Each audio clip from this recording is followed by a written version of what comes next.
මේ ශ්‍රී ලංකා ගුවන් විදුලි සංස්ථාවයි ජාතියේ සංනිවේදකයා විශ්වාසය සමග පෙරට.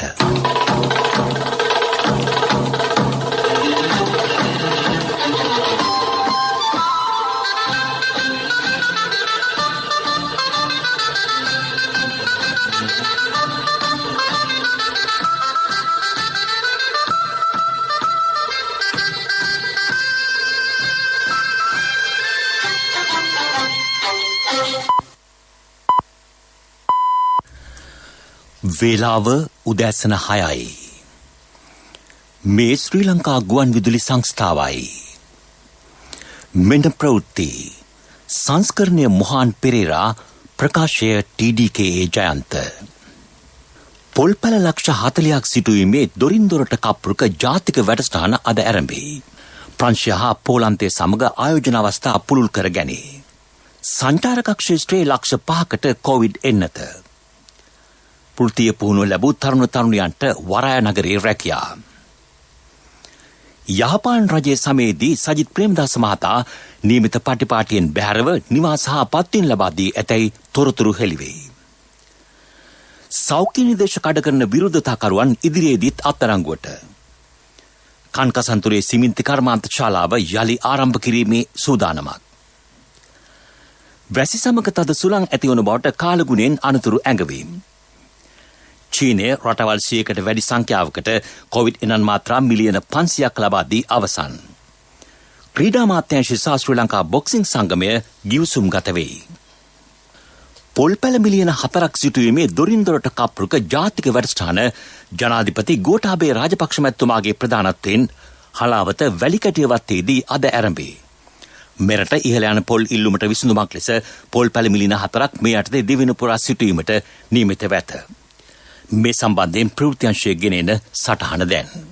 අතිගරු ජනාධිපති ගෝඨාභය රාජපක්ෂ මැතිතුමාගේ සෞභාග්‍ය දැක්ම ප්‍රතිපත්ති ප්‍රකාශනයේ පොල් ලගා සඳහා විශේෂ ස්ථානයක් ලබා දී ඇත. ඒ අනුව වර්තමානයේ ගෙඩි මිලියන 2800ක පමණ වන වාර්ෂික පොල් අස්වැන්න 2025 වසර වන විට වසරකට ගෙඩි මිලියන 3600 දක්වා වර්ධනය කර ඒ තුලින් ශ්‍රී ලාංකික ජනතාවගේ පොල් අවශ්‍යතාව සපුරා අතිරික්තය පොල් කර්මාන්ත සඳහා යොදා ගනිමින් පොල් නිෂ්පාදන අපනයන ආදායම ඉදිරි වසර 5ක කාලය තුල දෙගුණයක් දක්වා වර්ධනය කර ගැනීමට ඉලක්ක කර ඇත. එකී ඉලක්කයන් සපුරා ගැනීමේ අරමුණින් 2021 වසරේ පොල් පැල ලක්ෂ 40ක් දිවයින පුරා සිටුවීමේ දොරින් දොරට කප්පුරුක ජාතික වැඩසටහන වැවිලි අමාත්‍යාංශය පොල් කිතුල් තල් හා රබර් වගා ප්‍රවර්ධනය හා ආශ්‍රිත කාර්මික භාණ්ඩ නිෂ්පාදනය හා අපනයන විවිධාංගීකරණ රාජ්‍ය අමාත්‍යාංශය සහ පොල් වගා කිරීමේ මණ්ඩලය එක්ව සංවිධානය කරයි. දොරින් දොරට කප්පුරුක ජාතික වැඩසටහනේ සමාරම්භ උත්සවය 2021 ජූලි මාස 10 වෙනි දින පෙරවරු 10ට අතිගරු ජනාධිපති ගෝඨාභය රාජපක්ෂ මැතිතුමාගේ ප්‍රධානත්වයෙන් පුත්තලම් දිස්ත්‍රික්කයේ හලාවත වැවිලි සමාගමට අයත් බුජ්ජම්පල වැලිකැටිය වත්තේදී පැවැත්වීමට කටයුතු සම්පාදනය කර ඇත. මෙම සමාරම්භක උත්සවයේ පොල් වගා කිරීමේ මණ්ඩලය, පොල් පර්යේෂණ ආයතනය හා හලාවත වැවිලි සමාගම එක්ව සංවිධානය කරයි. මෙම සමාරම්භක උත්සවයට සමගාමීව පොල් වගා කිරීමේ මණ්ඩලය මගින් මුළු දිවයිනම ආවරණය වන පරිදි සියලු දිස්ත්‍රික්කයන්හි පොල් වගාකරුවන් වෙත පොල් පැල බෙදා දීම සහ පොල් වගා කිරීමේ මණ්ඩලයෙන් ලබා දෙන සහනාධාරය යටතේ වගාකරුවන් වෙත ලබා දීමට නියමිත චෙක්පත් ලබා දීමේ වැඩසටහනක් පාර්ලිමේන්තු නියෝජිතයන්ගේ සහභාගීත්වයෙන් සිදු කිරීමටද නියමිතයි. එසේම මෙම සමාරම්භක උත්සවයට සමගාමීව ගාල්ල බලපිටිය ප්‍රදේශයේ ෆ්‍රී වගාවට යොදාගත නොහැකි වසර ගණනාවක් පුරන්න පැවති අක්කර 70ක පමණ පුරන් කුඹුරක පොල් පැල සිටුවීමටද නියමිතයි. ජනාධිපතිතුමාගේ ප්‍රධානත්වයෙන් පැවැත්වෙන මෙම උත්සවය පිළිබඳ සජීව විස්තර ප්‍රචාරයක් පෙරවරු 10 ස්වදේශීය සේවසේ ප්‍රචාරය කෙරේ. ශ්‍රී ලංකාව හා ප්‍රංශය අතර ද්විපාක්ෂීය සබඳතා ශක්තිමත් කර ගැනීමට සාකච්ඡා කෙරේ. ඒ අනුව මෙරට කොවිඩ් එන්නත ලබා ගැනීම සඳහා ශ්‍රී ලංකාවට උපකාර කරන බව ප්‍රංශ පාර්ලිමේන්තු මන්ත්‍රී මෙන්ම ප්‍රංශ ශ්‍රී ලංකා මිත්‍රත්ව කණ්ඩායමේ සභාපති චැන්ටල් ජෝර්දන් මහත්මිය පවසයි. සංචාරක බූල සංකල්ප යටතේ ප්‍රංශයේ සංචාරක කණ්ඩායම් ශ්‍රී ලංකාවේ සංචාර කිරීම සඳහා උනන්දු කිරීමටද ඇය කැමැත්ත පළ කළාය. සමුද්‍ර තාක්ෂණ කටයුතුවලදී සහ කාබනික කෘෂි කර්මාන්තයේදී සහයෝගයෙන් ක්‍රියා කිරීමේ අවශ්‍යතාව මෙහිදී අවධාරණය කෙරින. ශ්‍රී ලංකාවේ ප්‍රංශතානාපති මහාචාර්ය ශනිකා හිරිමුරේගම් මහත්මිය සමග පැවති සාකච්ඡාවකදී ඇය මේ බව කීවාය. අධ්‍යාපන හා විදේශ රැකියා සම්බන්ධවද ශ්‍රී ලංකාවේ ප්‍රංශ භාෂාව ප්‍රවර්ධනය කිරීමේ වැදගත්කමද ශ්‍රී ලංකා තානාපතිනිය මෙහිදී අවධාරණය කළාය. මේ අතර ශ්‍රී ලංකාව සමග ද්විපාර්ශ්වීය සබඳතා පුළුල් කර ගැනීමට තමන් කැමැත්තෙන් පසුවන බව පෝලන්ත ජනාධිපති ඇන්ඩෙෆ් ඩූඩා මහතා සඳහන් කළේ. දැනට පවතින ආනයන අපනයන කටයුතු විවිධාංගීකරණය කිරීමට පෝලන්ත ආයෝජකයන්ට සහ ව්‍යාපාරවලට ශ්‍රී ලංකාවේ වැඩි අවස්ථාවක් ලබා දෙනු ඇතැයි ඒ මහතා කියා සිටී. ශ්‍රී ලංකාව යළිත් සිය සංචාරක කර්මාන්තය විවෘත කළ පසු පෝලන්ත සංචාරකයින්ට ශ්‍රී ලංකාවේ සංචාරය කිරීම සඳහා වැඩි උනන්දුවක් ඇති කිරීමට ක්‍රියා කරේ. පෝලන්තය සඳහා පත් වූ තානාපති ධම්මිකා කුමාරසේරසිංහ මැතිණිය සිය අක්තපත්‍ර ජනාධිපතිවරයා වෙත පිළිගැන්වීමෙන් පසු ඔහු මේ බව කීවේ. කොළඹ වරාය නගරයේ ආයෝජන අවස්ථා සඳහා එක්වන්නේ ඇය පෝලන්තයෙන් ඉල්ලා සිටියාය. ඉදිරියේදී ආයෝජන අවස්ථා වැදගත් ගමනාන්තයක් බවට ශ්‍රී ලංකාව පත් වනු ඇත.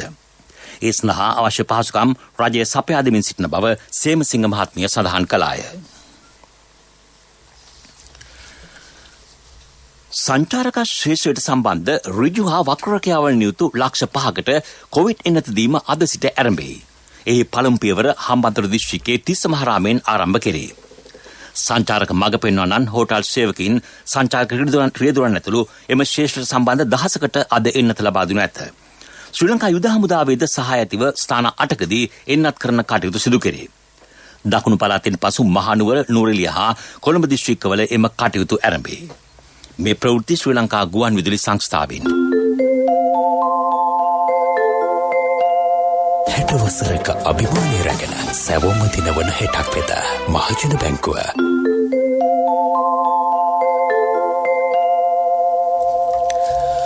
වරාය නගරයේ රැකියාව සඳහා විධිමත් වෘත්තීය පුහුණුවක් ලැබූ තරුණ තරුණයන් යොමු කිරීමට රජය බලාපොරොත්තු වේ. ඒ සඳහා ඔවුන්ව පුහුණු කිරීමට නිමුටතා සංවර්ධන වෘත්තීය පුහුණු පර්යේෂණ හා නව නිපැයුම් රාජ්‍ය අමාත්‍යාංශය බලාපොරොත්තු වෙයි. ඊට අදාළ සාකච්ඡාවක් රාජ්‍ය අමාත්‍ය විශේෂඥ වෛද්‍ය සීතා අරඹපොළ මහත්මිය සහ වරාය නගර ව්‍යාපෘති භාර නිලධාරීන් අතර පැවැත්වින. වරාය නගරයේ එක් ව්‍යාපෘති ආරම්භ වූ පසු අවශ්‍ය පුහුණු ශ්‍රමිකයන් නියමිත පරිදි රාජ්‍ය අමාත්‍යාංශයේ ආයතන මගින් ලබා දීමට අවශ්‍ය ක්‍රියාමාර්ග ගන්නා බව රාජ්‍ය අමාත්‍යවරිය මෙහිදී කීවාය. මෙරටට විදේශයන් සිට පැමිණෙන අය විදේශ අමාත්‍යාංශයෙන් අවසර ගත යුතු වේ. ශ්‍රී ලාංකිකයන් හෝ ද්විත පුරවැසියන් ගුවන් ආයතන සමග සාකච්ඡා කර මෙරටට පැමිණිය හැකිය. නව නිරෝධායන ක්‍රමවේද පිළිබඳ අදහස් දක්වන නිරෝධායන ඒකකයේ විශේෂඥ වෛද්‍ය දිල්හානි සමරසේකර මහත්මිය. නොකොට ඒගොල්ලන් ඉස්සර අපි ළඟ තිබුණේ පැය 96ක් ඇතුළත PCR පරීක්ෂණයක් කරන්න කියලා. දැන් අනිවාර්යෙන් කියන්නේ පැය 72ක් ඇතුළත. ඒ කියන්නේ ගුවන් යානයට නගින්න ඉස්සෙල්ලා පැය 72ක් ඇතුළත PCR පරීක්ෂණය කරන්න කියලා. ඒ වගේම ශ්‍රී ලාංකිකයන්ට ඉස්සර අවස්ථාවක් දීලා තිබ්බා පැය 48ක් ඇතුළත ඇන්ටිජන් පරීක්ෂාවක් වුණත් කරගෙන එන්න පුළුවන් කියලා. හැබැයි දැන් සමහර රටවලින් එනකොට ගොඩක් ඇන්ටිජන් පරීක්ෂා කරගෙන ආපු අය පළමු දිනේ පොසිටිව් වුණා. ඒකින්ද අපි ඇන්ටිජන් පරීක්ෂාවක් කරගෙන එන්න එපා කියලා කියන්නේ පැය 72ක් ඇතුළත PCR පරීක්ෂණයක් කරගෙන එන්න ඕනේ. දැන් ගොඩක් රටවලින් එන අය අපේ කොවිඩ් වැක්සින්ස් ඒ රටවල ගහනවා. ඒගොල්ලන් එන්නත් කරන්නට ලක් වෙලා નિયમિત මාත්‍රා අරගෙන. නැවත කියන්න ඕනේ එහෙම වෙනසක් කරේ රටේ දැනට තියෙන තත්ත්වයක් බලලා රටේ අවශ්‍යතාවයත් අනුවයි. එතකොට එන හැමෝම තමන්ගේ වැක්සින් රෙකෝඩ් එක අරන් එන්න ඕනේ. ඒක ඉංග්‍රීසි මාධ්‍යෙන් තියෙන්න ඕනේ සහතික කරන ලද රෙකෝඩ් එකක් අර වෙනත් භාෂාවලින් තියෙනවා නම්. 2015 සිට 2019 දක්වා යහපාලන ආණ්ඩු සමයේ නිවාස ඇමතිවරයා ලෙස ක්‍රියා කළ සජිත් ප්‍රේමදාස මහතා නියමිත පටිපාටියෙන් බැහැරව නිවාස මෙන්ම පත්වීම් ලබා දී ඇතැයි කෝප් කමිටුවේදී අනාවරණ විය. නිවාස ඇති අයටද නිවාස ලබා දී තිබේ. එමෙන්ම කිසිදු සොයා බැලීමකින් තොරව නිවාස යෝජනා ක්‍රම ක්‍රියාවට නංවා ඇති බව නිවාස නිලධාරීහු කෝප් කමිටුව හමුවේ ප්‍රකාශ කළහ. ඇතැම් රක්ෂිත ස්ථාන, අලිමංකඩද, පුරාවිද්‍යාත්මක ස්ථානද මෙම නිවාස ව්‍යාපෘති සඳහා යොදාගෙන තිබේ. කන්කසන්තුරේ සිමෙන්ති නිෂ්පාදන කම්මල යලි ආරම්භ කිරීමට රජය බලාපොරොත්තුවෙන් සිටී. ඒ සඳහා වැඩපිළිවෙලක් දැන් සකස් කරමින් සිටින බව වාර්තා වේ. 1950 වසරේදී කන්කසන්තුරේ සිමෙන්ති කර්මාන්ත ශාලාව ආරම්භ කෙරිණ. ඒත් විවිධ හේතුන් නිසා එම කම්මලේ නිෂ්පාදන කටයුතු විටින් විට ආරම්භ කර අතරමඟ නතර කෙරිණ. කන්කසන්තුරේ මෙන්ම පුත්තලම සිමෙන්ති කර්මාන්ත ශාලාවද ශ්‍රී ලංකා රජයට විශාල ආදායමක් ගෙන දුන් ආයතන වේ. පුත්තලම කර්මාන්ත ශාලාව මේ වන විට සම්පූර්ණයෙන්ම පුජ්‍යලිකකරණය කරන ලද ආයතනයකි. අක්කර 5000කට වැඩි භූමි ප්‍රමාණයක විහිදුණු මෙම කර්මාන්ත ශාලාව හා රුණු සිමෙන්ති කර්මාන්ත ශාලාව වසරකට රුපියල් මිලියන 500කට වැඩි ආදායමක් උපයා තිබේ. පුත්තලම සිමෙන්ති කම්මලට හුණුගල් රැගෙන එන අරුවක්කාලු ප්‍රදේශයේ මිල අධික ඉල්මනයිට් khනිජ වර්ග තිබෙන බවද හෙළි වී ඇත. එම khනිජ ජාත්‍යන්තරයට අලෙවි කරන්නේ නම් විශාල ආදායමක් උපයාගත හැකිය. රේඩියෝ ගුරුවරයා සාමාන්‍ය පෙළ විභාගත්වල වැඩසටහන අද පෙරවරු 9 සිට සිංහල ස්වදේශීය සේවය ඔස්සේ ප්‍රචාරය කෙරේ. එය සෑම සෙනසුරාදා දිනකම විකාශය කිරීමට ජාතික ගුවන්විදුලිය සූදානම්ව සිටී. රජයේ පාසල්වල ප්‍රවීණ ආචාර්ය මණ්ඩලයක් මේ ඉදිරිපත් කරයි. අද පෙරවරු 9 සිට 10 දක්වා ඉංග්‍රීසි විෂයත් බුද්ධ ධර්ම විෂයත් ඉගැන්වේ. ඉංග්‍රීසි විෂය කොළඹ විශාඛා විද්‍යාලයේ ආචාර්ය ප්‍රීන් රයිස් මහත්මිය විසින් මෙහෙයුම් ලැබේ. බුද්ධ ධර්ම විෂය මෙහෙයුම් ලබන්නේ කොළඹ 5 සුජාතා බාලිකා විද්‍යාලයේ පූජ්‍ය රම්මල ධම්මරක්ෂිත ස්වාමින් වහන්සේ විසිනි. වාරි සෞභාග්‍ය ව්‍යාපෘතිය යටතේ අනුරාධපුර දිස්ත්‍රික්කයේ කුඩා හා මහා පරිමාණ වැව් 200ක් ප්‍රතිසංස්කරණය කෙරේ. පසුගිය යහපාන රජයේ සමයේ මෙම වැව් කිසිදු ප්‍රතිසංස්කරණයකට ලක් නොවූ බැවින් ඒවා ජරාවාසී වී තිබේ. මේ නිසා මෙම වැව් ප්‍රතිසංස්කරණ කටයුතු සඳහා වැඩි කාලයක් ගතවන බව හඳුනාගෙන තිබේ. ඒ පිළිබඳ අදහස් දක්වන අනුරාධපුර වාරි මාර්ග අධ්‍යක්ෂ ඉංජිනේරු SB මැදිවක මහතා මේ වකවානුව තුළ ඇත්තටම කලින් කිසිදු රජයකට හරියාකාරව හඳුනා ගන්න බැරි වුණ ආකාරයට අතිගරු ජනාධිපතිතුමන්ගේ සෞභාග්‍ය දැක්ම තුළින් වාරි සෞභාග්‍ය වැඩසටහන යටතේ මේ වෙන විට වැව් අපි අනුරාධපුර දිස්ත්‍රික්කය තුළ 200ක ප්‍රමාණයක් තෝරාගෙන සිටිනවා මේ වර්ෂය තුළ 2021 වර්ෂය තුළ පුනරුත්ථාපනය කරන්නට. ඇත්තට මේක මේ අවුරුද්දේ නවතින වැඩක් නෙමෙයි. නමුත් තවත් අවුරුදු 3ක් වගේ දිගට එක දිගට යන වැඩසටහනක්. ඉතින් අද වෙනකොට දැන් මේක ආරම්භ කරලා අපි මාස 3ක් වගේ සුළු කාලයක් වෙන වැව් 30ක ප්‍රමාණයක් අපි වැඩ ආරම්භ කළා තියෙනවා. වාරි මාර්ග දෙපාර්තමේන්තුව යටතේ කරන්නා වූ වැව්. මම හිතන්නේ අද 30ක් පටන් ගත්තත් දැන් මේ වෙනකොට තමයි වැව් වල ජලය අඩු වෙලා යන්නේ මේ යල්කන්නේ වගාවත් අවසානයත් එක්කම. ඉතින් යල්කන්නේ ජලය අමාරු කාලේදී වර්ෂාව අඩු කාලේදී වැව් ඔක්කොම හිඳිලා යනවා. ඉතින් ඉදිරියේදී අපි සංවර්ධන කටයුතුත් එක්ක මේ වැව් වල යල්කන්නේ ජලය රැඳෙන නිසා මේ මිරිදේ කර්මාන්තය ඒ වගේම නෙළුම්මල් කර්මාන්තය ඒ ආසිත වූ සෑම දෙයකටම හොඳ අඩිතාලමක් වැටෙනවා. ඉතින් මම හිතන්නේ ඒකිනුත් ජන සමාජයට හොඳ යහපතක් සිද්ධ වෙනවා. අඹතලේ ජල පවිත්‍රාගාරයේ අත්‍යවශ්‍ය අලුත් වැඩියා කටයුත්තන් නිසා අද පෙරවරු 9 සිට හෙට පෙරවරු 6 දක්වා පැය 21ක කාලයක් කොළඹ 1, 2, 3, 7, 8, 9, 10 සහ 11 යන ප්‍රදේශවලට ජල සැපයීම අත්හිටුවේ. කොළඹ 4 සහ 12 යන ප්‍රදේශවලට අඩු පීඩනයක් යටතේ ජලය සැපෙන බව ජාතික ජල සම්පාදන හා ජලාපහන මණ්ඩලය ප්‍රකාශ කරයි. ඊයේ රාත්‍රියේ ප්‍රදේශ කිහිපයකටම තද සුළං ඇති වූ බව වාර්තා වේ. කැලණි ප්‍රදේශ නිවාස කිහිපයකම වහලවලට දැඩි ලෙස හානි සිදු වී ඇත. ප්‍රදේශ කිහිපයක විදුලියද විසන්ධි වී තිබේ. නව්‍යකරණයේ අභිමානය නවමානයට මහජන බැංකුව 60 වසරක අභිමානය රැගෙන සැවොම දිනවන හෙටක් වෙත. ප්‍රමුඛ පුවත් ඔබ වෙත ගෙනෙන්නේ සෑම ගෙදරකම සිටිය යුතු වෙද මහත්මයා සිද්ධාලේප.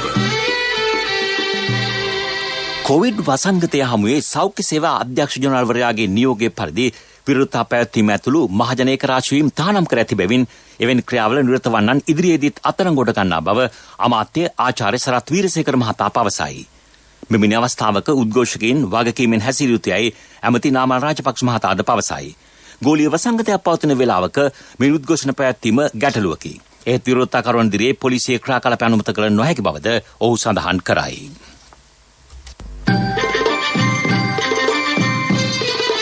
ප්‍රමුඛ පුවත් ඔබ වෙත ගෙන ආවේ සෑම ගෙදරකම සිටිය යුතු වෙද මහත්මයා සිද්ධාලේප. ශක්ති හඬ අවධානය පිණිසයි. වලපනේ ප්‍රාදේශීය ගම් කොට්ටාශයේ ගම්මාන 3ක විවිධ ව්‍යාපෘති ආරම්භ කර ඇත. ජනතාවගේ ආර්ථික ශක්තිය නැංවීම වෙනුවෙන් ඒවා ක්‍රියාත්මකයි. ගල්කඩ පතන ග්‍රාම සේවා වසමේ ඇන්තුරිය මල් වගාව සහ කුකුළු පාලන ව්‍යාපෘතිය වෙනුවෙන් රුපියල් මිලියන 4කට ආසන්න මුදලක් වැය කෙරේ. මයිල්ගස්තන ග්‍රාම සේවා වසමේ කෝමාරිකා ව්‍යාපෘතියකි. එමෙන්ම ගලබඩ ග්‍රාම සේවා වසමේ කෝපි වගා කර ඇත. එම ප්‍රදේශවල ජනතාවට මේ ව්‍යාපෘති සඳහා එක් විය හැකිය. නුවරඑදිස් දිස්ත්‍රික්ක ලේකම් කාර්යාලයෙන් තොරතුරු ලබා ගත හැකිය. විදෙස් පුවත්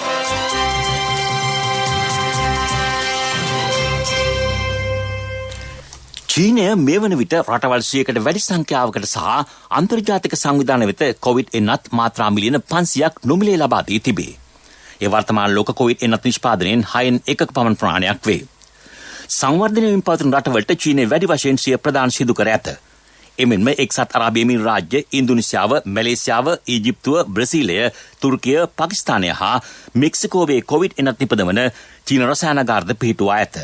ඒවයින් මිලියන 200කට වැඩි නිෂ්පාදනයක් සිදු කරේ. සියලුම රටවලට එන්නත් ලබා දීමට චීනය දැඩි ඕනෑකමකින් ක්‍රියා කරන බව චීන විදේශ අමාත්‍යාංශය සඳහන් කරයි. රුසියාවෙන් එල්ලවන ඕනෑම සයිබර් ප්‍රහාරයක් වැළැක්වීමට අමරිකාවට හැකියාව තිබෙන බව ජනාධිපති ජෝ බයිඩන් මහතා පවසයි. ජනාධිපතිවරයා ඊයේ රුසියානු ජනාධිපති ව්ලාඩිමිර් පුටින් මහතා සමග දුරකථන සංවාදයකදීමින් මේ බව ප්‍රකාශ කළේය. රුසියානු සයිබර් ප්‍රහාරයකින් ඉක්ුත් සතියේ ඇමරිකානු සමාගම් 1500ක පමණ කටයුතු ආක්‍රිය විය. රුසියානු රජය නොදැන සිටියත් මෙම සයිබර් ප්‍රහාරය පැමිණියේ රුසියානු භූමියේ සිට බැවින් තමන් ඒ පිළිබඳව රුසියානු නායකයා සමග සාකච්ඡා කළ බව බයිඩන් මහතා කියයි. පිරසර සංවර්ධනයක පුවත් සම්පින්ඩනය සංවර්ධන පුවත් ඔබ වෙත ගෙනෙන්නේ නවීන තාක්ෂණයේ බලමහිමය මෙල්වා QST අපේ රටේ අපේම දෙයක්. ත්‍රිකුණාමලයේ කින්යා කුරුංජන්කේනි පාලමේ වැඩ කඩිනමින් අවසන් කිරීමට රජය සූදානම් වෙයි. මෙම පාලම කොටස් 3කින් යුක්තය. පළමු කොටස සඳහා රුපියල් මිලියන 226කට වැඩි මුදලක් වැය කෙරේ. ඒ තුන්වෙනි කොටස රුපියල් මිලියන 228කට වැඩි මුදලක් වැය කෙරේ. මේ වසරේ නොවැම්බර් මාසයේ වන විට පළමු කොටසේ වැඩ නිම කිරීමට අපේක්ෂාවයි. එමෙන්ම දෙවන සහ තුන්වන කොටස් ලබන පෙබරවාරි මාසයේදී අවසන් කිරීමට නියමිතව ඇත. පිරසර සංවර්ධනයක පුවත් සම්පින්ඩනය සංවර්ධන පුවත් ඔබ වෙත ගෙන ආවේ බාසුන්නේ අපේ රටේ ඉන්න පුතා කීරේවල තියෙනවා අලුතෙන් හදන ගෙදරටත් QST කම්බිම දාන්න කියලා. ඒක හොඳයි. මොනවද ඉතින් ඔය QST කියන්නේ? අද ලෝකේ නවීන තාක්ෂණයෙන් තමයි QST කම්බි හදන්නේ. අපේ රටෙත් මෙල්වා QST කම්බි හදනවනේ. සත්‍ය අතින් ඉස්තරම්. මල කෑමත් ඉතාම අඩු මෙල්වා ගින්නකට භූමිකම්පාවකට උනත් ඔරොත්තු දෙනවා. නවීන තාක්ෂණයේ බලමහිමය මෙල්වා QST අපේ රටේ අපේම දෙයක්. ක්‍රීඩා පුවත් බොක්සිං ක්‍රීඩාවෙන් ජාතික ජාත්‍යන්තර ජයග්‍රහණ හිමි කර ගැනීමේ අරමුණින් ක්‍රීඩා අමාත්‍යාංශය ශ්‍රී ලංකා බොක්සිං සංගමය සමග ගිවිසුම් ගත වේ. එම සංගමයට මුල්‍ය ප්‍රදානයක්ද සිදු කෙරුණි. මහිල ජයවර්ධන මහතාගේ සභාපතිත්වයෙන් යුත් ජාතික ක්‍රීඩා සභාව සහ උසස් දක්ෂතා කමිටුව ජාතික හා ජාත්‍යන්තර ජයග්‍රහණ ලබා ගත හැකි බවට නිර්දේශ කරමින් ප්‍රමුඛතාව දිය හැකි ක්‍රීඩාවක් ලෙස බොක්සිං නිර්දේශ කර තිබේ.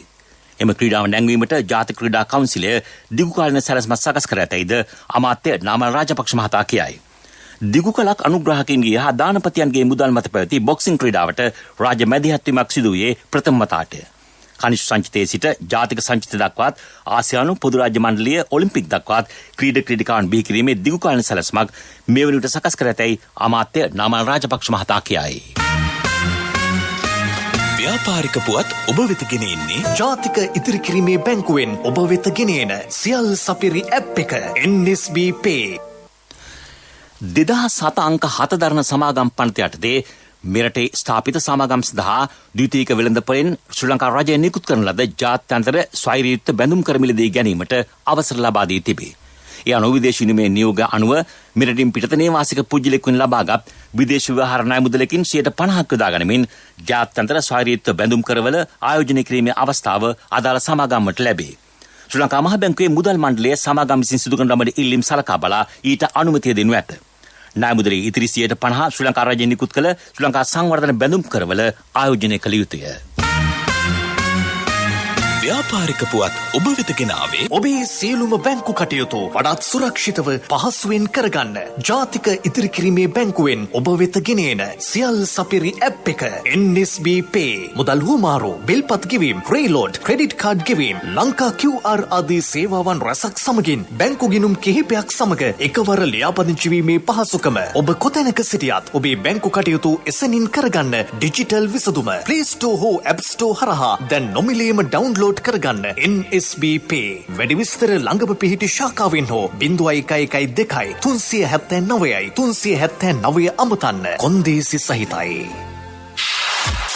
ආර්ථික පුවත් ආවරණය යුතුයකම් වගකීම් එක්ක සල්ලි ඉතුරු කරන්න ලේසි නෑ. ඔබේ ස්ථාවර තැන්පතට ආකර්ෂණීය පොලියක් හා ආරක්ෂාවක් දෙන්න අපි පොරොන්දු වෙන්නේ ඒකයි. LOLC Finance ස්ථාවර තැන්පතු ඉතිරිය උතුරන්න. 2001 දෙසැම්බර් 13 වෙනි දින නීතිගත කරන ලද LOLC Finance PLC ICRA Lanka limited වෙතින් SLA ස්ථාවර ශ්‍රේණිය ලබා ඇත. 2011 අංක 42 දරන මුදල් ව්‍යාපාර පනත යටතේ ශ්‍රී ලංකා මහ බැංකුවේ මුදල් මණ්ඩලය වෙතින් බලපත්‍රලාභී මුදල් සමාගමකි. සෞභාග්‍ය නිෂ්පාදන ගම්මාන වැඩසටහන දැන් සාර්ථකව ක්‍රියාත්මකයි. මේ සඳහා මුළු ආයෝජන රුපියල් කෝටි 500කට වැඩිය. මිනුවන්ගොඩ ප්‍රදේශයේ නිෂ්පාදන ගම්මාන 4ක් විවෘත කෙරින. ඒ අර්ථයේ යාගොඩ මුල්ල රස කැවිලි ගම්මානයකි. මැඩෑ මුල්ල ඇඟලුම් ගම්මානයක් ලෙස ක්‍රියාත්මකයි. බෝධිපිටුගල කළුගල් ගම්මාන ලෙස නම් කර ඇත. එමෙන්ම කොරස කොහු ගම්මානයකි. එක් ගම්මානයක් සංවර්ධනය කිරීමට රුපියල් ලක්ෂ 100ක පමණ මුදලක් වැය කෙරේ. මෙම ගම්මාන 40ක් ගම්පහ දිස්ත්‍රික්කයේ ඉදි කිරීමට නියමිතයි.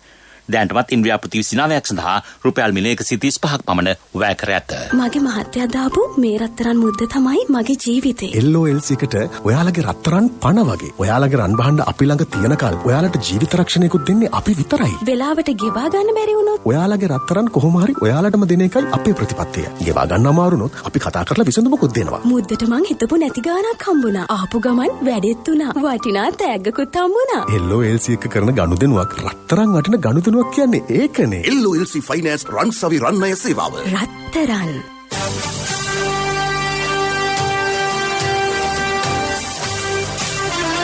කාලගුණ වාර්තාව ඔබ වෙත ගෙන එන්නේ සයුරු දීවර කාලගුණ තොරතුරු සේවාව. ඔබගේ ප්‍රදේශයට අදාළ කාලගුණ තොරතුරු නොමිලේ එසැනින් ඔබේ ඩයලොග් දුරකථනයට 828 අමතා ලියාපදිංචි වන්න. දීවර හා ජලජ සම්පත් දෙපාර්තමේන්තුව සහ කාලගුණ විද්‍යා දෙපාර්තමේන්තුවේ ඉදිරිපත් කිරීමකි. සයුරු සමග සොරැකීම. දිවයිනේ නිර්දිත කොටසේ වැසි තත්ත්වයක් වැඩිවීමක් අද අපේක්ෂා කරන බව කාලගුණ විද්‍යා දෙපාර්තමේන්තුව කියයි.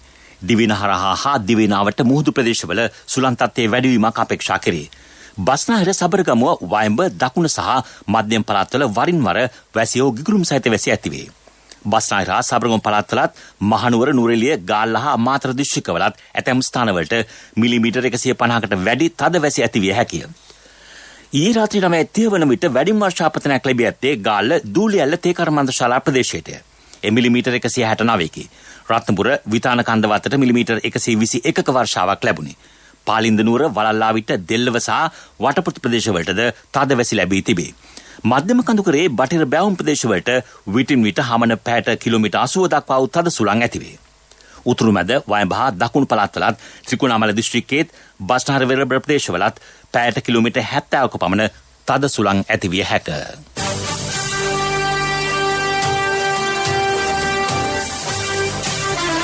කාලගුණ වාර්තාව ඔබ වෙත ගෙන ආවේ සයුරු දීවර කාලගුණ තොරතුරු සේවාව. ඔබගේ ප්‍රදේශයට අදාළ කාලගුණ තොරතුරු නොමිලේ එසැනින් ඔබේ ඩයලොග් දුරකථනයට 828 අමතා ලියාපදිංචි වන්න. දීවර හා ජලජ සම්පත් දෙපාර්තමේන්තුව සහ කාලගුණ විද්‍යා දෙපාර්තමේන්තුවේ ඉදිරිපත් කිරීමකි. සයුරු සමග සොරැකීම. දැන් දවසේ සටහන. ජාතියේ වාසනාවට රටේ ජාතික ආරක්ෂාව පමණක් නොව රට තුළ සිදුවන ඕනෑම ආපදාවකදී විපතකදී මහජන ජීවිත බේරා ගැනීමට ඉදිරිපත් වන්නේ අපේ ත්‍රිවිධ හමුදාවයි. යුද්ධෙන් රට බේරාගත් පසු එදා මෙදා තුර කාලය දක්වා ත්‍රිවිධ හමුදාව මහජන ජීවිත මරුකටින් බේරාගත් අවස්ථා මෙපමණකයි කිව නොහැකි. යුද්ධය පැවති කාලයේදීම නොසිතූ පරිදි ඇතිළු වූ මහා සුනාමියෙන් රට බේරාගත් අපේ ත්‍රිවිධ හමුදාව ගම්වතුර නායම් වසංගත සහ වෙනත් උවදුරුවලදී මහා භයානක අනතුරුවලට පවා පැන ජනතාවගේ ජීවිත බේරාගත්තා. 2017දී ග්‍රෑන්ඩ් පාස් කුණුකන්ද නායමින් සමස්ත ප්‍රදේශයක්ම අනතුරටපත් වූ අවස්ථාවේ එම කුණුකන්ද මධ්‍යයට පැන අවට ප්‍රදේශ වාසීන්ගේ ජීවිත බේරාගත් ආකාරය කිසිවෙකුටත් අමතක නැත. සෞඛ්‍ය අංශ වැඩවර්ජනය නිසා කොවිඩ් එන්නත් ලබා දීම ප්‍රතික්ෂේප කර මහ ජනතාව කොවිඩ් වැළඳී මිය යන තෙක් බලා සිටියේදී අපේ ත්‍රිවිධ හමුදා රණවිරුවෝ ඒ අභියෝගයේද බාර ගනිමින් රටේ ජනතාව කොවිඩ් මාරයාගෙන් බේරා ගැනීමේ මෙහෙයුම ආරම්භ කළා. රටත් ජාතියත් මවිත කරමින් රටේ අහිංසක ජනතාවගේ ගෞරව පැසසුම් බහුමාන මැද්දේ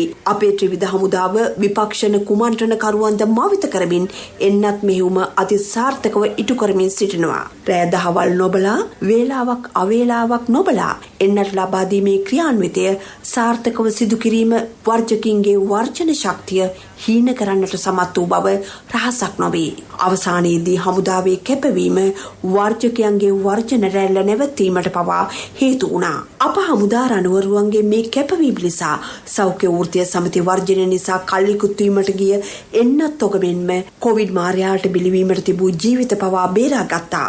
මෙරටට කොවිඩ් පැමිණිදා සිට අපේ රණවිරුවන් කළ කැපවීම නොවන්නට මෙරට ජනතාව කොවිඩ් මාරයාට බිලිවීමට ඉඩ තිබුණා. ඒත් රටටත් රටේ ජනතාවට ශක්තියක් ගෙන දුන් ත්‍රිවිධ හමුදාව මේ දැවැන්ත ක්‍රියාදාමය මෙහෙයවීමට ශක්තියක් වූ ජනාධිපති ගෝඨාභය රාජපක්ෂ මැතිතුමාටත් හමුදාපති ජෙනරාල් ශවේන්ද්‍ර සිල්වා මහතාටත් රටේ ජනතාව තම ගෞරවය අභිමානය බහුමානය පුද කරමින් සිටිනවා.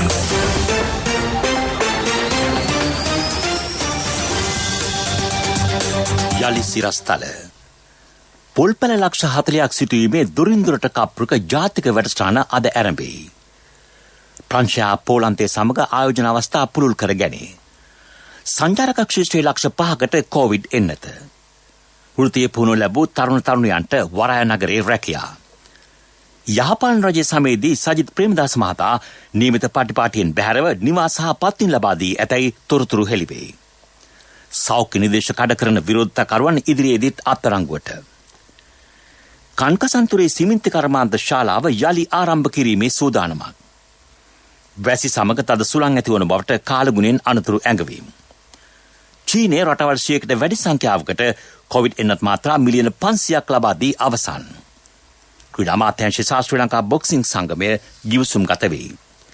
අපගේ මෙම ප්‍රවෘත්ති ප්‍රකාශයට www.slbc.lk වෙබ් අඩවිය ඔස්සේද ඔබට සවන් දිය හැකියි.